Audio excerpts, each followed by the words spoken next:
es un incidente, sino es una situación que se presenta, ¿verdad? En Juan capítulo 8, versos 1 al 11. Mientras usted va buscando, yo le relato un poquito acerca de ello.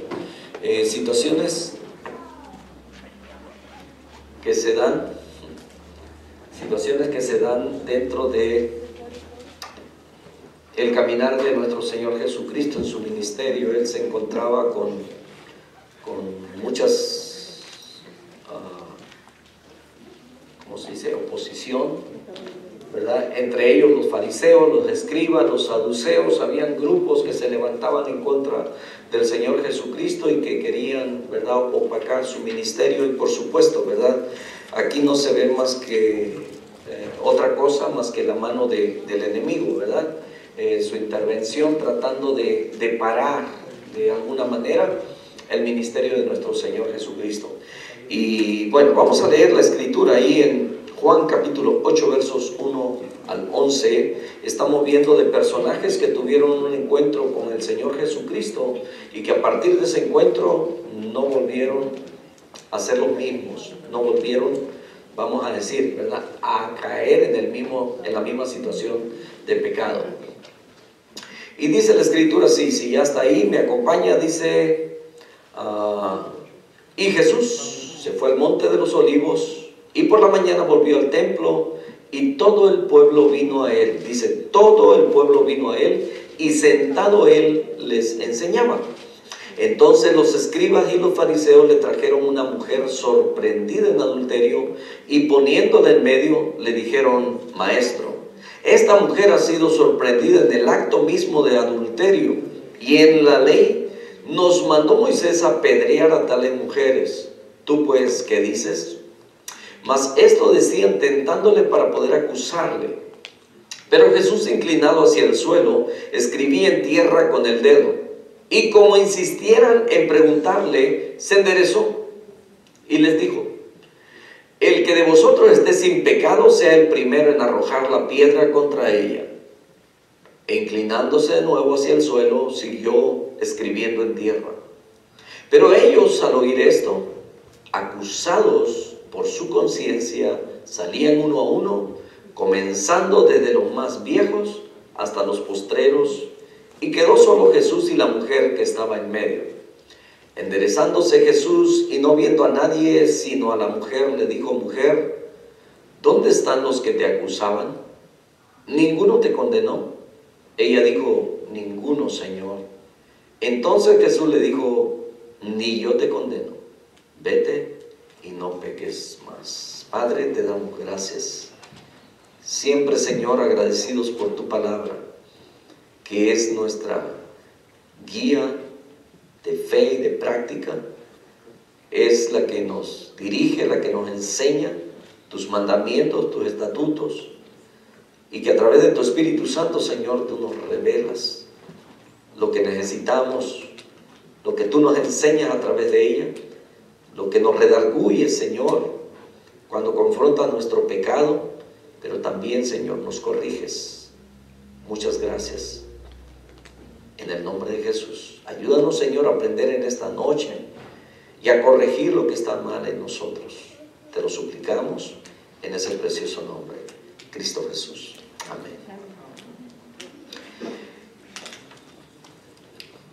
La ley, mis hermanos, la ley es rígida, la ley es estricta.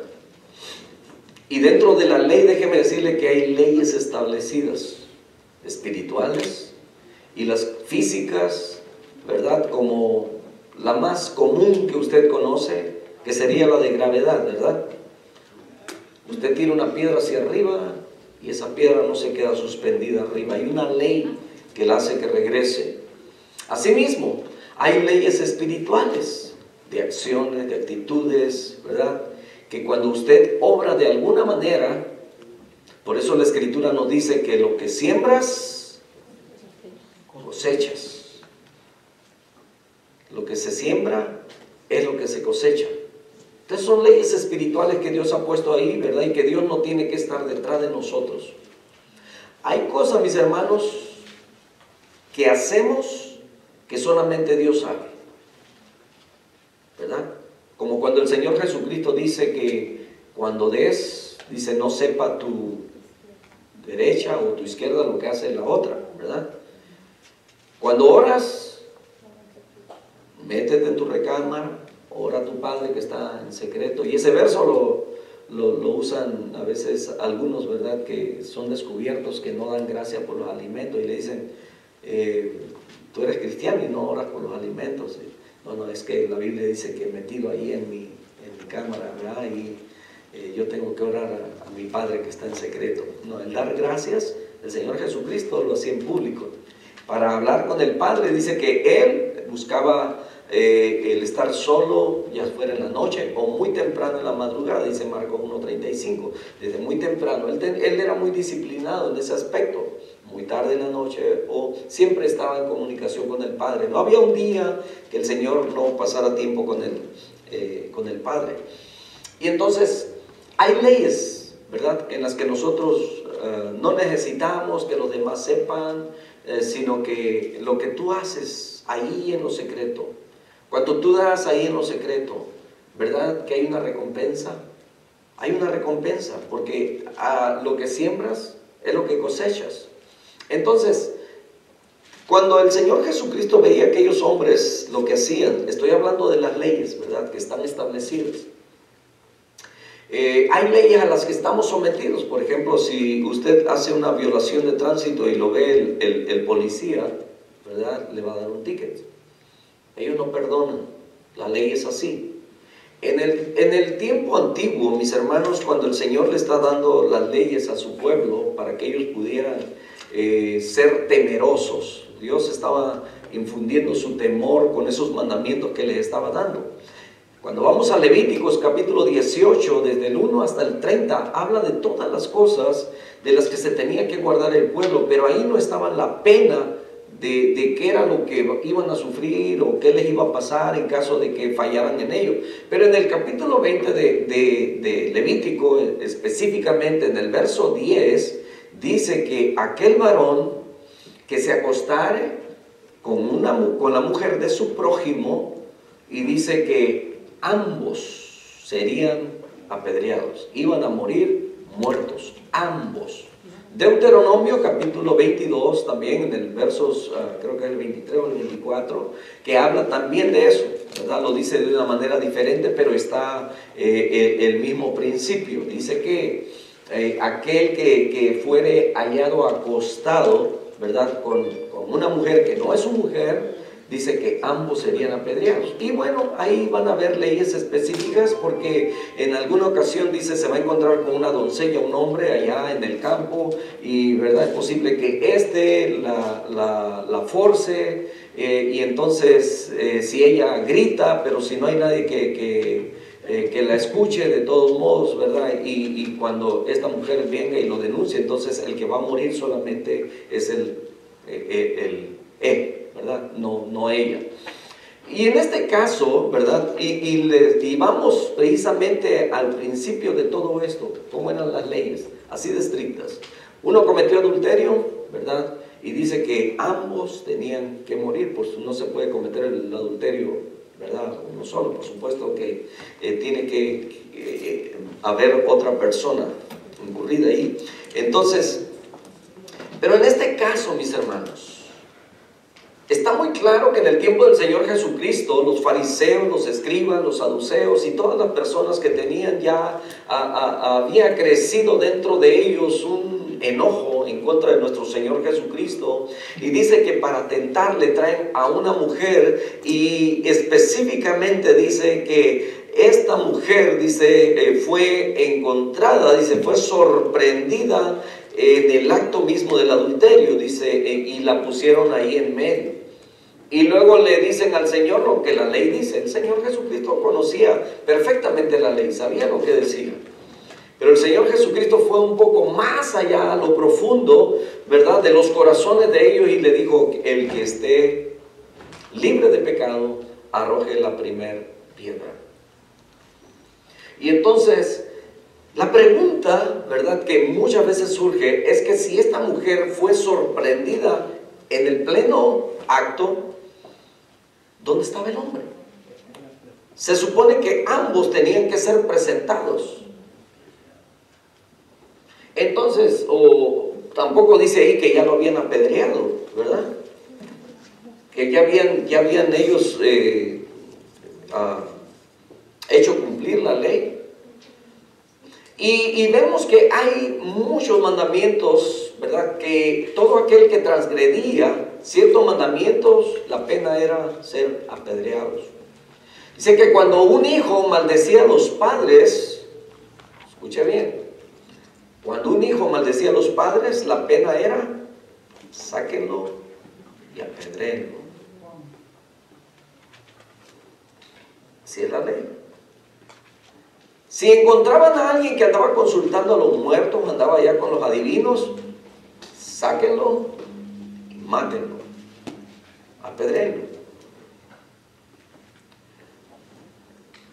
Es más, si alguien descubría la desnudez de su padre, que el suegro, ¿verdad?, se metiera con la nuera y todo eso, habían otras leyes, no solamente de que, y eso es lo que me sorprendió cuando vi, porque a veces uno lee la escritura, ¿verdad?, ciertos temas, y habíamos hablado anteriormente acerca de que Dios no está de acuerdo, ¿verdad?, con que se quemen los cuerpos, pero ahí se comete una vileza. Dice que cuando el suegro toma como mujer a la nuera, por supuesto, ¿verdad?, esto es en un caso de adulterio, eso es vileza. Y dice la escritura que ellos tenían que ser sacados fuera, y dice, y ser quemados.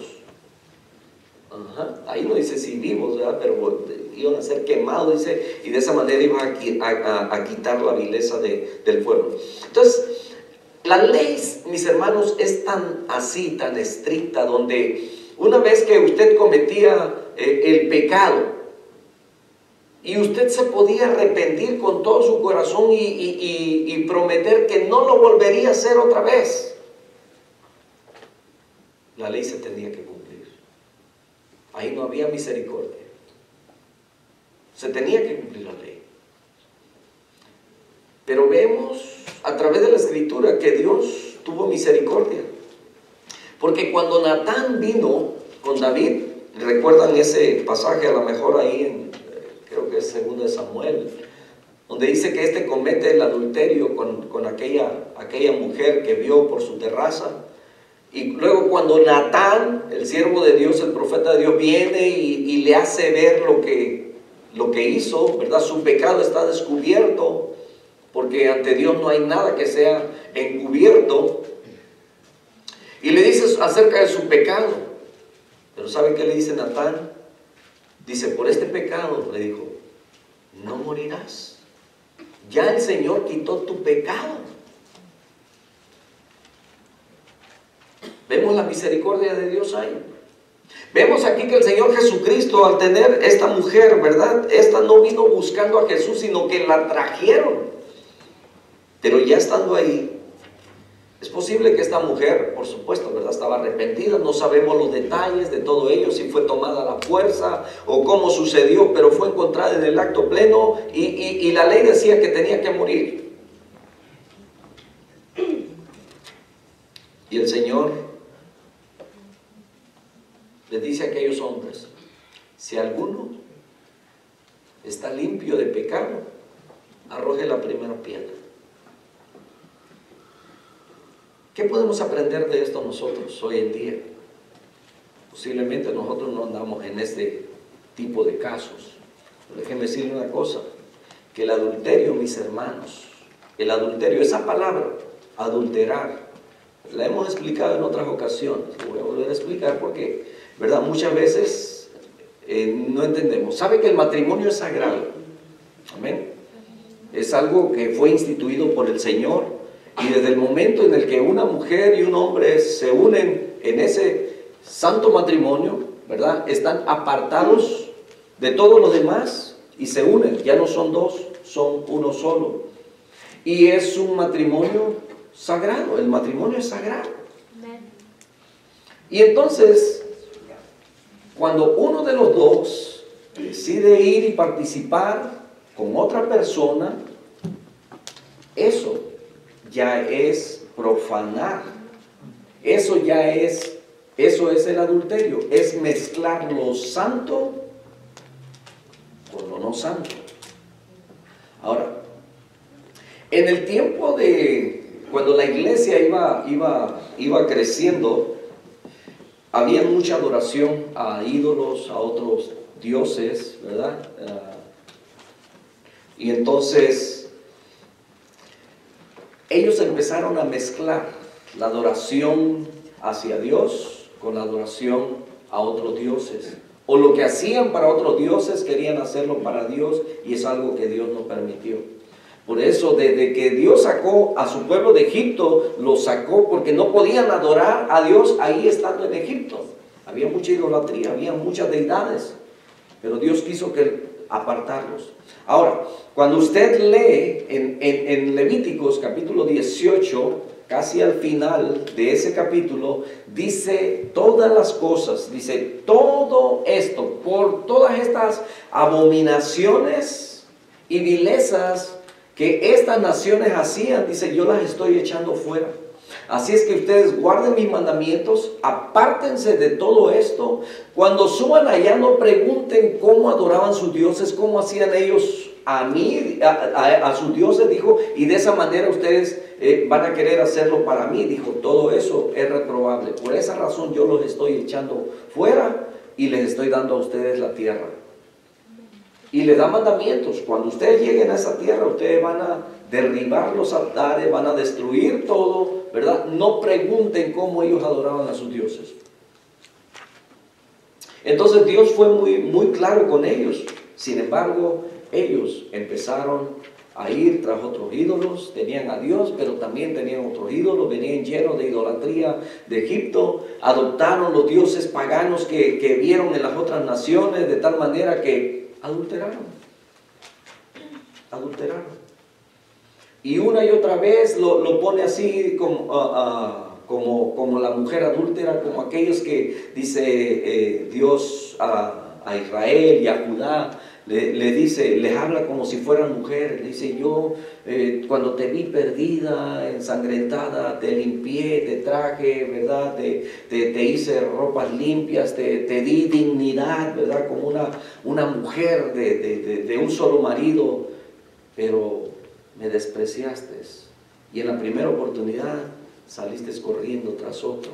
O sea, iban y adoraban a otros dioses. Ezequiel capítulo 8, capítulo 14 hablan de una visión que tiene Ezequiel, donde Dios le muestra cómo los sacerdotes, dice que le están dando la espalda a Dios y están postrados adorando al sol. Las mujeres están endechando a Tamuz, y bueno, un montón de cosas que se están dando. Eso es adulterar. Adulterar es cuando todavía estás con un pie aquí y un pie allá, cuando mezclas lo santo con lo profano, cuando no has entendido quién es tu Redentor, quién es tu Señor, cuando vives una doble vida, cuando conociendo que la palabra de Dios es la que te limpia, porque eso es lo que dice la Escritura, en Juan capítulo 15, cuando el Señor les está diciendo, separados de mí nada podéis hacer, dice a sus discípulos, mas ya vosotros estáis limpios por la palabra que os he hablado. Y entonces, sabiendo que la palabra es la que nos limpia, que la palabra es la que nos aparta, la palabra es la que nos santifica, pero todavía corremos tras los deseos de nuestra carne, tras los placeres de nuestra carne. Dijimos aquel día, ¿qué es lo que nuestra carne busca? Busca entretenimiento, busca diversión, los deseos de la carne, las concupiscencias de las que habla la Escritura. Es todo aquello, puede ser avaricia, codicia, etcétera, y podemos mencionar un montón de cosas.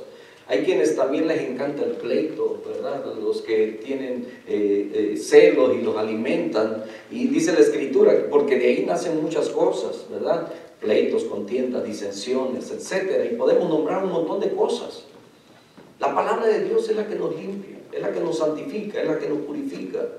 Y entonces esta mujer, ¿verdad? Que estaba fue encontrada en una situación como esa. Pero habían ciertas condiciones dentro del corazón de aquellos hombres que sabían acerca de ellos, cosas que los acusaban a ellos. Es posible que, como aquel fariseo que estaba orando, ¿verdad? Y decía, yo diezmo hasta del comino, y decía todo lo que hacía, ayuno 2 veces por semana, ¿verdad? Y es posible que se la pasaba ahí en la sinagoga, etcétera, y podía decir muchas cosas. Pero dentro de él había riqueza de orgullo, de altivez. No había pobreza de corazón, ni de espíritu, ahí no había mansedumbre, ¿verdad? Había una altivez que por supuesto Dios no prueba. Porque al corazón altivo, dice la Escritura, que Él lo mira de lejos, sin embargo al corazón contrito y humilde dice que lo mira de cerca. Entonces, vemos aquí, ¿verdad?, que estos fariseos, saduceos, tenían un problema profundo. Habían pecados. Es como cuando a veces a algunos se le puede notar un pecado que es escandalizante. Cuando a veces, ¿verdad?, nuestros ojos se fijan en algo y a veces nace por ahí la murmuración, el hablar, te fijaste el hermano, te fijaste la hermana, alguna falla que es notable en alguien, que es considerado pecado. Y en realidad, mis hermanos, todos pecamos, todos fallamos, uno más que otro, ¿no? Porque tenemos que entender que a veces hay quienes son fuertes y pueden decirle no al pecado,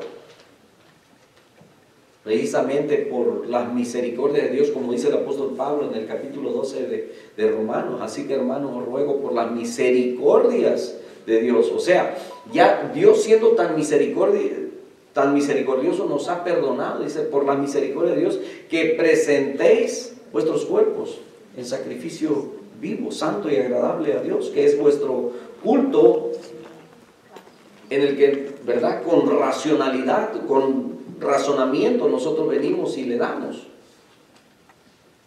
¿Y qué dice Hebreos 12:28? Dice que habiendo nosotros, escuche bien, habiendo nosotros recibido un reino inconmovible. Mire, somos parte de un reino, hermanos, que estamos en este mundo, y mientras estamos en este mundo nuestra conciencia solamente está aquí, pero aún nuestra mente no alcanza a imaginar las grandezas que Dios tiene, y dice que nos ha dado grandísimas promesas y nos ha dado un reino inconmovible, dice, de tal manera que nosotros lo que debiéramos hacer es servirle. Dice, por esto mismo debiéramos servirle con un corazón, dice, reverente, por agradecimiento solamente. Entonces, quien conoce el pasado, quien tuvo un encuentro con Jesucristo, y el que está conociendo a Jesucristo, yo creo que no voltea para atrás. ¿Sí? No tiene nada que ver atrás. No desea las cosas que hay atrás. Yo creo que esta mujer, después de ese encuentro con Jesucristo, dijo, y el Señor le dijo, ¿ninguno de ellos te condenó? Dijo, ninguno. ¿Dónde están? Se han ido.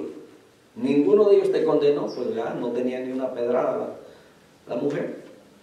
Dijo el Señor, ni yo te condeno. Vete y no peques más. ¿Volvería a pecar la mujer? La Biblia no lo dice.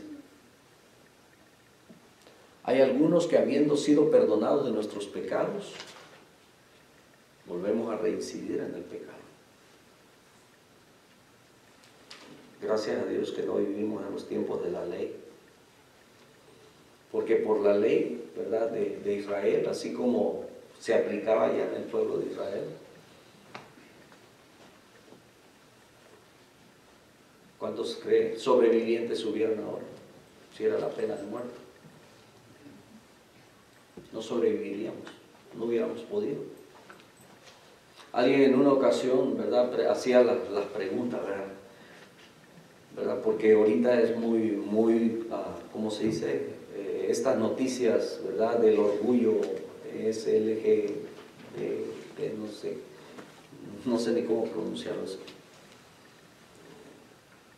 Y la noticia que anda muy a flor ahorita, ¿verdad?, que la Miss no sé quién que nos está representando, ¿verdad? Que representa el estado de Nevada. ¡Wow! ¡Qué orgullo! Yo creo, y recuerdo que hace tiempo alguien me preguntó, dijo, si un homosexual se hubiera presentado delante del Señor Jesucristo, ¿cómo lo hubiera recibido él? Digo, para empezar, digo, no hubiera alcanzado a llegar ahí enfrente del Señor, que habían leyes. Ellos no sobrevivían ahí. Así como era castigado el quebrantamiento de la ley, por supuesto que el homosexualismo, dice, no te echarás, y ahí está también, en Deuteronomio 22, en Levítico 18, el hombre no se echará con varón como con mujer. Eso es perversión. Dijo Dios, lo sacan y lo matan. Y eran apedreados. Entonces, ¿se da cuenta? La ley es rígida. Vivimos en el tiempo de la gracia, pero no abusemos. No abusemos de la gracia. No usemos como pretexto o como excusa de que, es que vivo en este cuerpo, ¿verdad? Que lo decimos seguido. Es que mientras vivamos en este cuerpo, eso sí, no vamos a ser perfectos. No vamos a ser perfectos. Vamos a cometer errores todavía, vamos a perder control de vez en cuando, vamos a cometer alguna injusticia, ¿verdad? Pero que sea no porque estamos deseando hacerlo o cometerlo, sino porque son parte de las pruebas que vivimos cada día. Pero la tentación también se puede vencer. El apóstol Santiago es el que nos habla de cómo, ¿verdad?, se da una cosa y cómo las concupiscencias de nosotros, y menciona todo el proceso en el capítulo 1, cómo una cosa te lleva a la otra hasta que termina en muerte. Dice que ya una vez que todo esto comienza, ¿verdad?, por las concupiscencias del corazón que ya hay dentro de nosotros. Y cuando tú comienzas a trabajar en ello y le vas dando lugar de tal manera que hasta que lo llevas a cabo, y dice que como resultado da la muerte. Porque el pecado, la paga del pecado es muerte. Tenemos al Señor que ya murió por nuestros pecados y que nos tiene mucha paciencia. Pero no pequemos, porque a esta mujer le dijo, vete, no peques más. Gracias a Dios por su gracia, por esa gracia que nos cubre, y por eso la Escritura nos dice que nos acerquemos confiadamente al trono de la gracia para hallar el oportuno socorro, y todo el tiempo lo estamos necesitando. Vivimos en un mundo muy violentado, en un mundo muy pervertido, y es una corriente tan grande, tan fuerte, pero nosotros tenemos que perseverar en el Señor. Dios es tan justo que nunca va a pedir más o nunca va a exigir más de lo que nosotros podemos dar o hacer. Y 1 Corintios capítulo 10, verso 13, dice que no nos ha sobrevenido ninguna tentación que no sea humana, pero fiel es Dios, que no nos dejará ser probados o tentados más de lo que podemos soportar, sino que juntamente con ello dice que nos dará también la salida. Así de fiel es Dios. No te va a dar más de lo que tú puedes. Amén. Así que podemos, sí podemos, porque Dios es el que da el poder. A esta mujer le dijo, vete y no peques más. Aquella mujer con aquella convicción, con aquella seguridad, Dios me dio la oportunidad de tener vida de nuevo, ¿cómo no echarle ganas ahora? Y es lo que pasó con nosotros, mis hermanos, porque antes también nosotros éramos adúlteros. No en el sentido físico, ¿ok? Sino en el sentido espiritual. Porque quizás usted fue criado en una fe diferente, pero aún habiendo nacido en un hogar cristiano, usted pudo haberse desviado y haber mezclado las cosas santas de Dios, habiendo sido usted apartado aún desde niño y dedicado para el Señor. En su juventud o en su adolescencia usted se mezcló con el mundo, practicó el pecado. Eso es adulterio. Entonces todos hemos pasado por situaciones como esas. Esta mujer tuvo un encuentro, no volvió a ser la misma. Que asimismo también nosotros, al haber tenido ese encuentro con Jesucristo, decidamos ser diferentes. Y desde el momento en el que Él nos perdonó y decidimos ser diferentes, ha pasado el tiempo, hemos cometido errores, hemos hecho pecado, ¿verdad? Pero por su gracia y por su misericordia, dice que no hemos sido consumidos. Porque nunca decayeron sus misericordias, dice Lamentaciones. Jeremías escribe Lamentaciones y dice, porque nunca decayeron sus misericordias. Nuevas son cada mañana. Gracias a Dios por su gracia. Cierra sus ojos, oramos. Padre, te damos muchas gracias. Gracias, Señor, porque cuando estábamos muertos en nuestros delitos y pecados, viniste y nos diste vida juntamente con tu Hijo Jesucristo. Y nosotros, sin merecerlo, dice tu palabra, que hemos recibido un reino inconmovible, pero también nos diste el privilegio, dice tu palabra, de habernos sentado en los lugares celestiales juntamente con Cristo. ¿Cómo no reconocer, Señor, que tú eres Dios? Perdónanos, Señor, por tantas veces que quizás nos hemos comportado al igual que aquellos fariseos, aquellos escribas, aquellos saduceos que querían, Señor, opacar el ministerio de nuestro Señor, aquellos que se daban baños de pureza. Quizás muchas veces también nosotros hemos tenido una actitud así, pensando que hay otros que han pecado más que nosotros, cuando en realidad ninguno de nosotros merecemos, Señor, perdón, tu salvación, tu redención. Pero sin embargo, por tu amor tan grande, Señor, y tu misericordia, te ha placido, Señor, darnos de tu gracia una salvación sin costo. Y cómo no obedecerte, mi Dios amado, cómo no servirte si lo has dado todo por nosotros. Muchas gracias te damos, Padre. Bendice, Señor, este tiempo en el que estamos aquí. Límpianos de toda contaminación del pecado, aún de aquel pecado que nos asedia, para que podamos continuar corriendo, Señor, esa carrera que tenemos por delante. Porque no sabemos, Señor, en qué momento nosotros somos llamados por ti a dejar este mundo, o en qué momento, Señor, tú vienes. Padre, tenemos la promesa de que tú vienes. Ayúdanos a estar preparados, que podamos escuchar la palabra, Señor. Bien, buen siervo, en lo poco fuiste fiel, en lo mucho te pondré, entra en el gozo de tu Señor. Amado Señor, gracias por cada uno de mis hermanos, por cada familia, Señor, a la que tú has bendecido, Padre. Gracias por la perseverancia de cada uno de ellos, Señor. Quizás no ha sido fácil el camino. Han habido adversidades, han habido tentaciones, han habido peligros, han habido tantas situaciones, pruebas, luchas, batallas. Quizás algunas batallas hemos perdido, Señor, pero la guerra tú la has ganado, mi Dios amado. Ayúdanos a perseverar, Señor, y a edificarnos cada día y cada vez mejor y más, Padre Santo.